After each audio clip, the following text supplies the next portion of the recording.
West মিডল্যান্ডসের Dudley Black Country Living মিউজিয়ামের উদ্যোগে অনুষ্ঠিত হল প্রেস্টিজিয়াস ফেস্টিভ্যাল অফ লাইট শীর্ষক এক লেন্টন প্যারেড।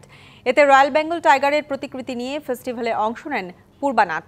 বার্মিংহাম প্রতিনিধি জয়নাল ইসলাম জানান, প্রবাসী বাংলাদেশের সংস্কৃতি, বিশেষ করে নতুন প্রজন্মের প্রবাসী বাঙালির মধ্যে সাংস্কৃতিক মনন বিকাশে দীর্ঘদিন ধরে কাজ করে যাওয়া পূর্বানাটের সদস্যসহ বিপুল সংখ্যক দর্শনার্থীর অংশগ্রহণ করে।